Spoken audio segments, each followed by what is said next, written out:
Underwriting for the production of Autoline this week has been provided by Autoline is brought to you in part by the commercial vehicle brands of Tenneco, pioneering global ideas for cleaner air and quieter, smoother, and safer transportation.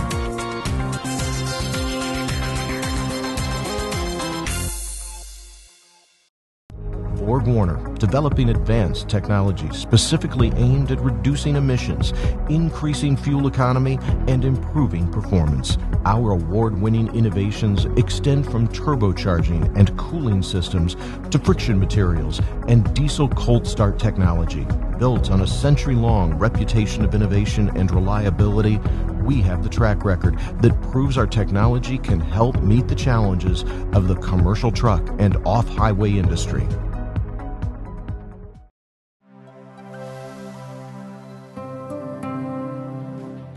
Deloitte's Automotive Group is at the forefront, driving transformation and tackling complex challenges.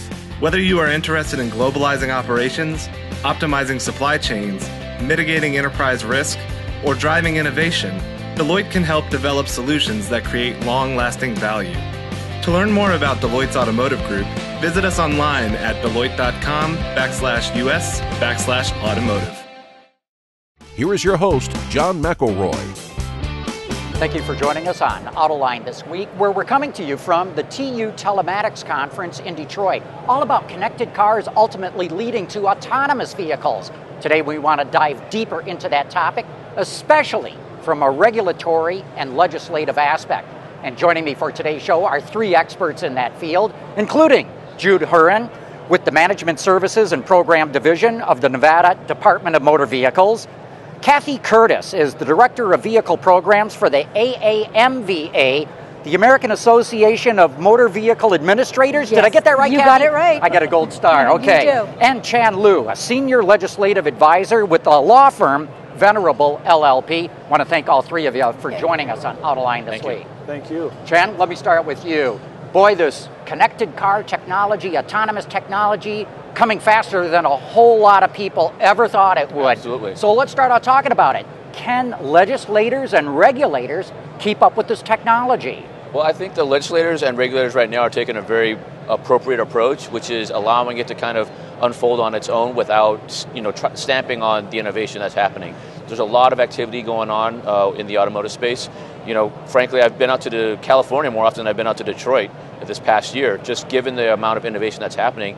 And Congress, while it's keeping a careful eye, and while the National Highway Traffic Safety Administration, NHTSA, the regulator, federal regulator, is also paying attention, they're letting it unfold because it is the manufacturers who are best in place to put out the product, to do the testing, to understand what their risks are, to make sure that they educate their consumers in buying these products and seeing how these positive safety benefits can really help save a lot of lives on the roadways. Kathy, you work with all kinds of Department of Motor Vehicle administrators throughout the 50 states.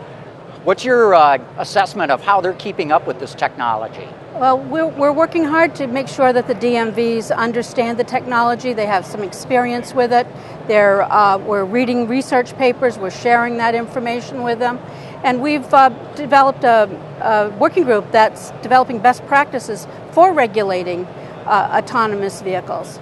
The DMVs understand that we need to balance regulation and innovation. And there's a place to balance it. It's a fine line. We don't want to over-regulate, but we want to make sure that the vehicles are safe when they're out on the highways as they're being tested. And I want to get more into that. Very interesting how they're all talking amongst each other. But first, let's get a viewpoint from somebody who is in that very part of it. And Jude, of course, Nevada has been recognized as one of the pioneers in coming out with the legislation to enable autonomous vehicles. But walk us through a little bit about how you guys went through that and how you're trying to keep up with this amazing pace of technology. Thank you. Nevada came out with it through a legislative process. It was actually lobbied by Google, and they successfully had that adopted through the 2011 legislative session. The interesting point or the timeline that we had with state government is once they pass the bill, they say, here, now you have to build regulations by this time period. So the time period was very small. We, within 4 months, actually analyzed it, brought in the stakeholders, insurance companies, law enforcement, auto industry, NHTSA. Actually, Chan was part of that, which is great. He was a big help. And we tried to build the first type of regulations because we knew that all the other states were going to look at what was built. Nothing has been built yet. So we were kind of the guinea pigs. Why were you the guinea pigs? And I'm fascinated by what you said, that Google really came and started lobbying for this to happen. Why Nevada? Why not California or someplace else? Our belief is that they weren't having much success in California, so they found a lobbyist in Nevada. And our governor, Governor Sandoval, is always innovative technology, cutting edge state. So he grabbed onto that in a heartbeat, and we welcomed that partnership. There's a cutting edge sword on this. There's a double side. It was great because it brought it to the people of what this technology is, but it also brings some concern early on that we saw. And just to piggyback off of what Chan and Kathy has said, how we implement this is crucial. And our biggest plug is that we need to get the major stakeholders at the table. You got to get it right the first time, because you're really setting this for everybody to follow. Exactly, because if we go down the road that we're going and we just allow each state to build their own regulations, the industry won't welcome that whatsoever, and we'll set this project back. The federal government's working hard with international governments as well as local governments through AMVA, which Kathy and I are a part of. But there is a concern that we need to make sure that we get a collective body of all stakeholders in one area and start to deal with the testing, the definitions, how this is going to affect the consumers, the law enforcement, insurance company, the infrastructure of your highways, and so forth. And we can deal with that in one mechanism because everybody's looking for some one area to go to for the information. There's pockets of that. We need to bring the experts together. Kathy, in your discussions with all the DMV groups, are they really lunching off, so to speak, what Nevada's doing? Absolutely. Nevada, California, and Michigan are really the leaders, and we are looking at their legislation, looking at what they believe has gone well, what lessons have they learned, sharing some of their experiences so that the other states can piggyback off from those good experiences and the ones that they would have rather went some other way. So, can you give us some for instances? What are they saying? Hey, these are really good ideas, and maybe here's something we better avoid. Well, one of the things that have come up recently is Nevada has a specific license plate for autonomous vehicle testing.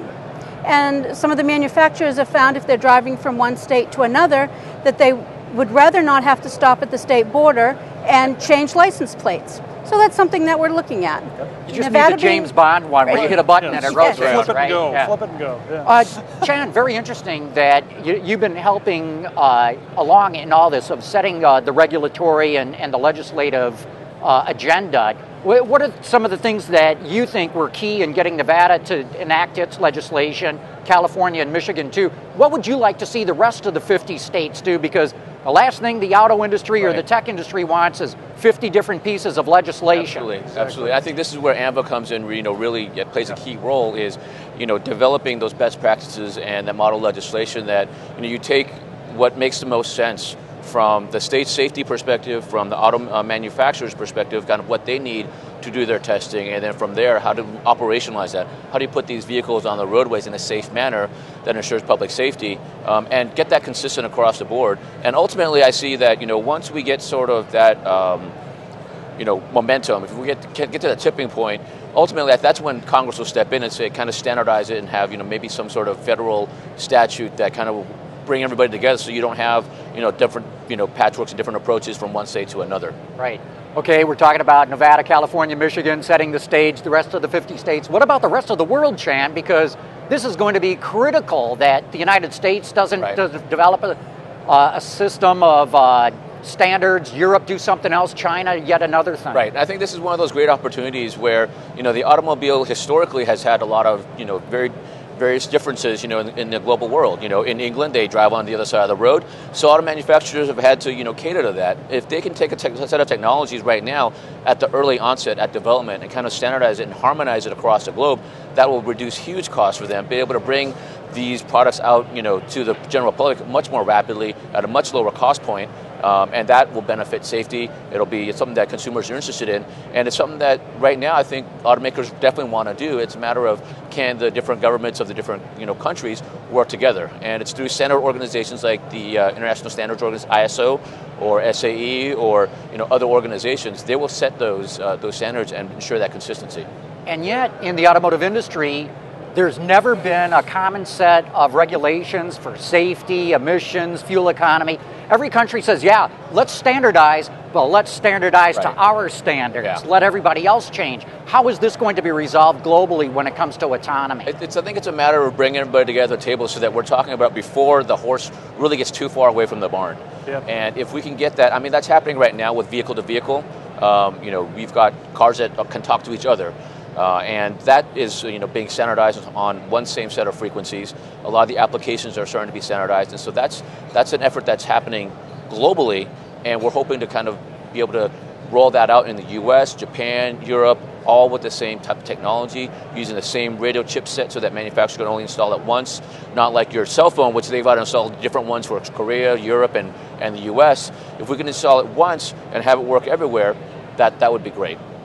Jude, there's a cost to leadership, but there's a benefit to it as well. Nevada being out in front on this really attracted a huge global introduction on the part of Daimler of showing off its autonomous Class 8 truck, big semi. Yeah. So, isn't there an opportunity here for the United States to lead, not just legislatively, regulatory-wise, but maybe even technologically as well? I think it's a great opportunity. I agree with Chan.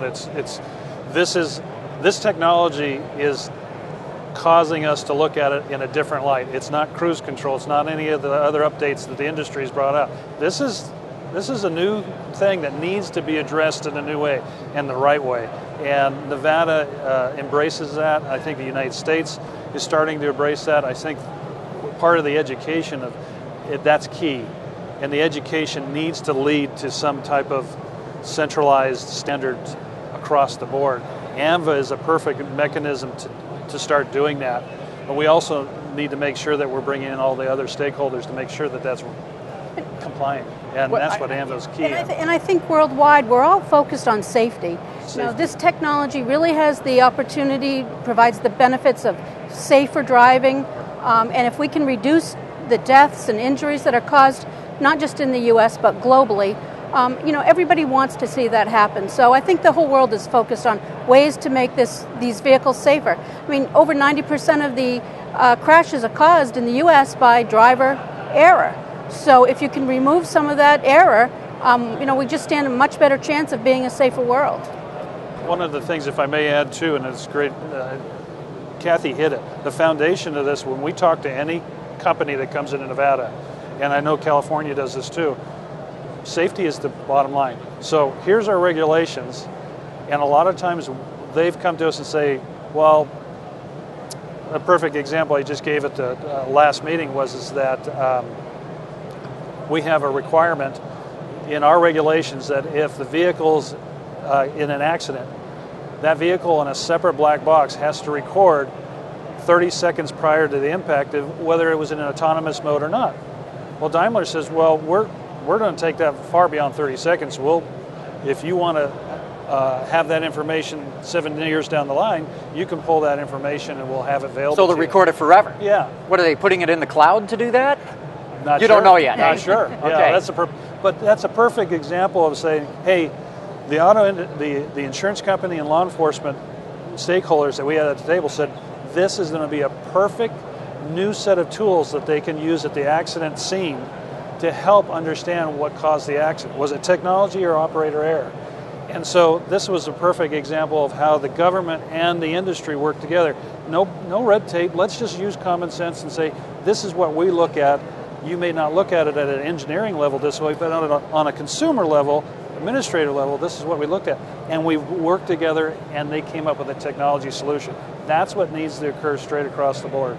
And yet, you know, I'm sure there's going to be a backlash, Kathy, over Big Brother's watching and recording everything I do. You're talking to all kinds of DMVs around. I'm sure you're getting this kind of feedback.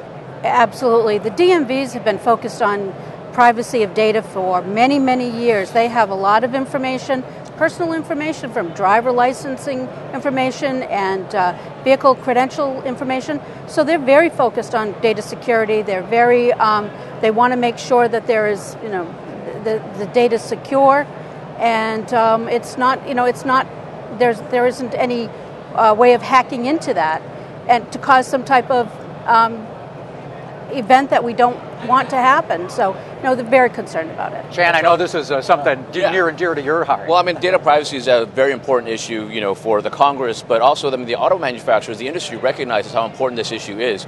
With the cars being as sophisticated as they are, collecting all sorts of data, primarily to provide the consumers with a better experience. Navigation, you know, help you out in driving, collecting a lot of data for safety purposes, to make sure you're not going to hit that car in front of you.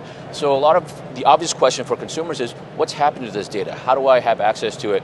And what the manufacturers did, we advised them on this, is both the Automobile Association, the Alliance of Automobile Manufacturers, and the Association of Global Manufacturers got together and produced a set of privacy principles that they voluntarily adhered to. All the members signed up for this, and this is the first of its kind. And when you talk about Internet of Things, I see the automobile as just another Internet of Things node. You talk about refrigerators and smoke detectors and all that. The car is collecting all this data, but none of those other devices really have a very clear kind of pathway on principles on how that data will be treated. And so the manufacturers went ahead and said, we're going to do this. We're going to, respect people's consent. We're going to notify them of what data is being collected, obtain consent before, that data will be used, and essentially provide, all the rights and access to how that data will be controlled, who has access to it after the fact. And those privacy principles have been laid out.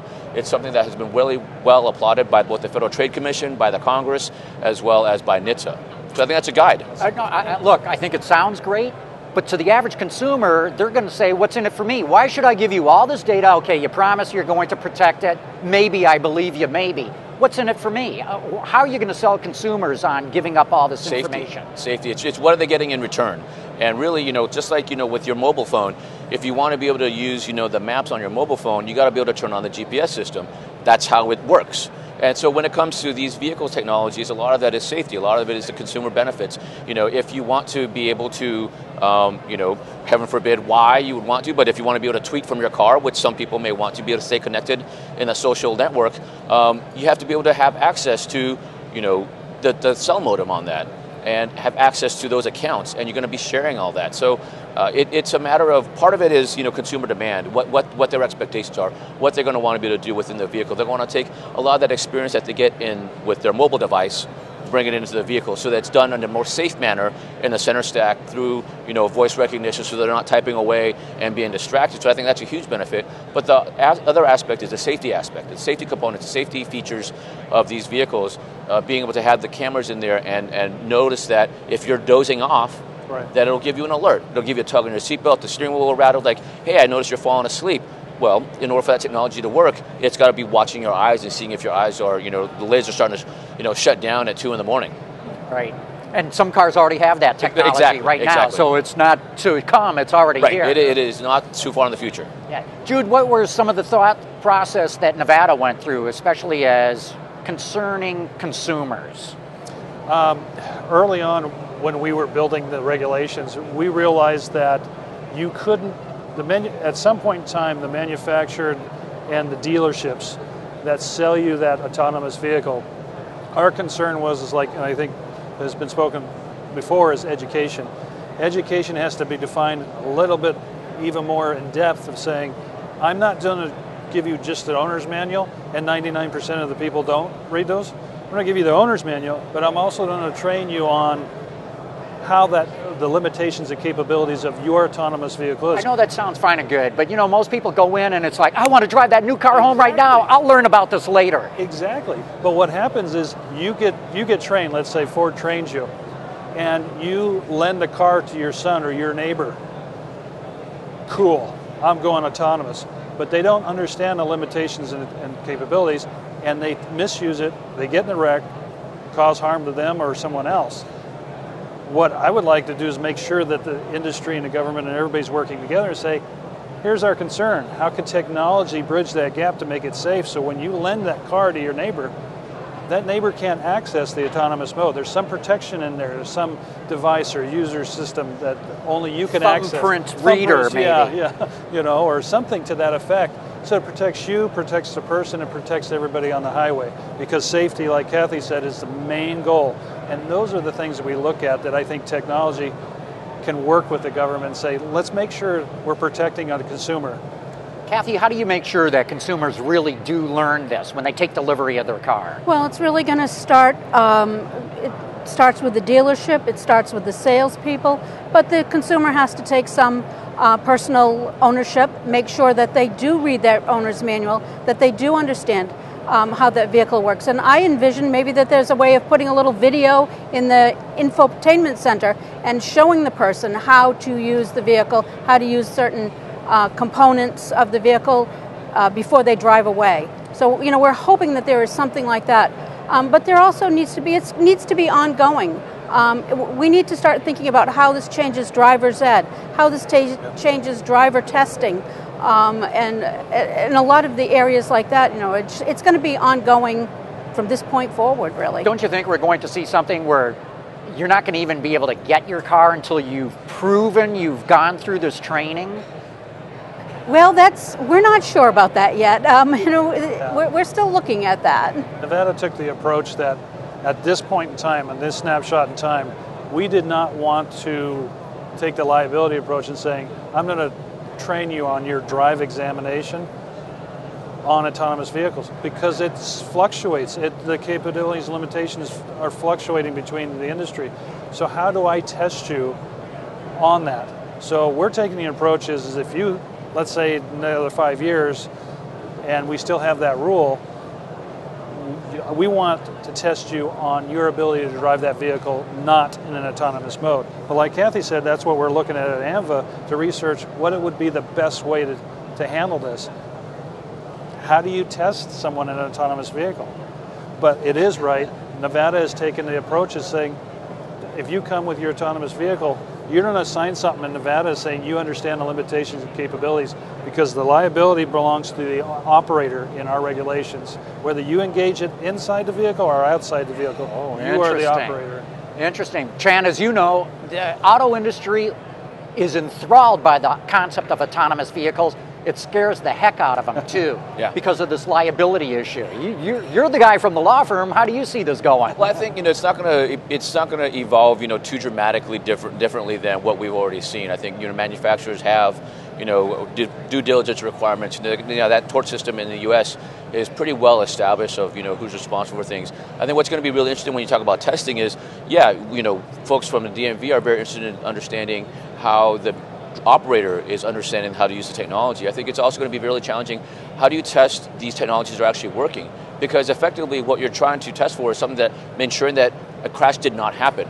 So how do you prove that reliably? How do you develop a test scenario, a test requirement, or a test regime that NHTSA can that can require that all the manufacturers can adhere to and demonstrate the vehicle is behaving the way it should at a stop sign, at a red light, when it's coming to a stop 2 car lanes behind a vehicle, is it doing that on a regular, reliable basis? That's going to be very interesting to see how that gets promulgated.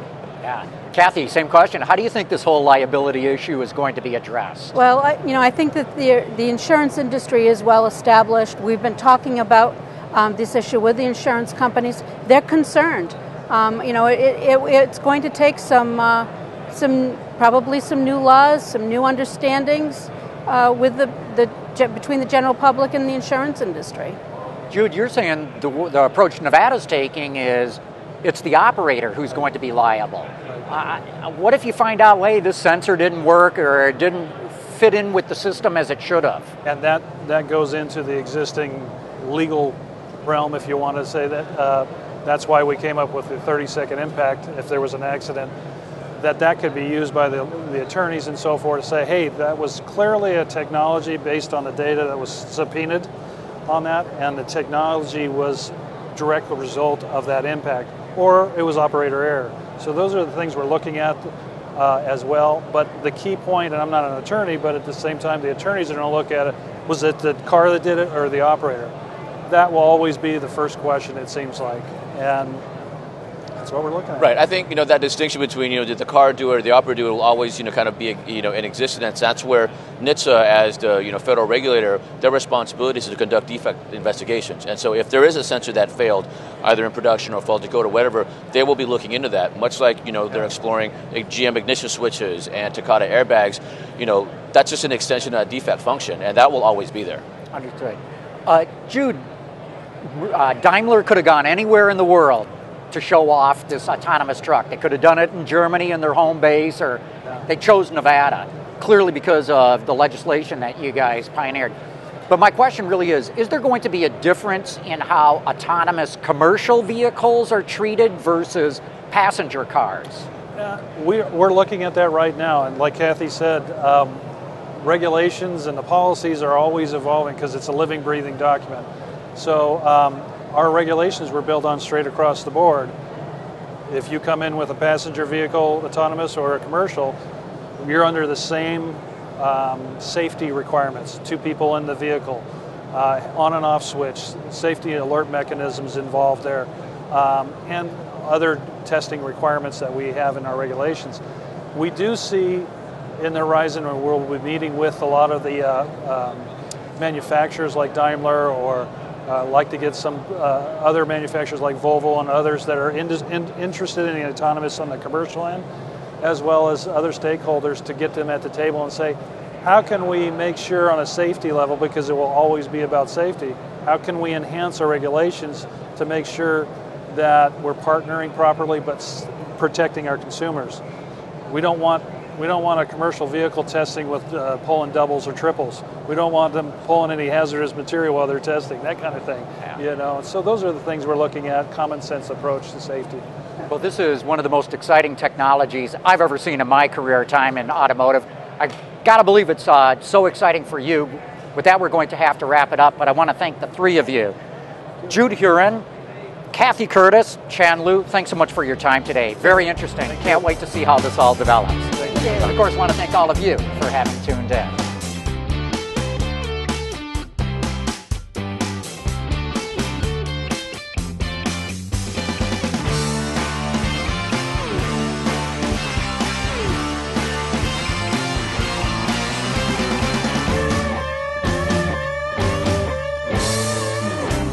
Underwriting for the production of Autoline this week has been provided by Autoline is brought to you in part by the commercial vehicle brands of Tenneco, pioneering global ideas for cleaner air and quieter, smoother, and safer transportation.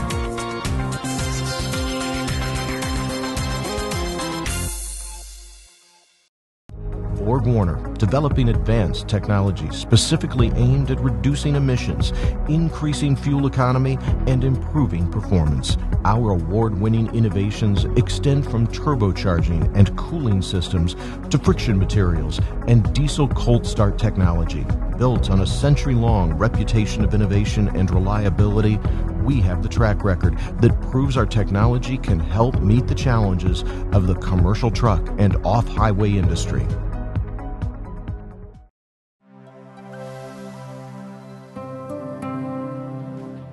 Deloitte's Automotive Group is at the forefront, driving transformation and tackling complex challenges.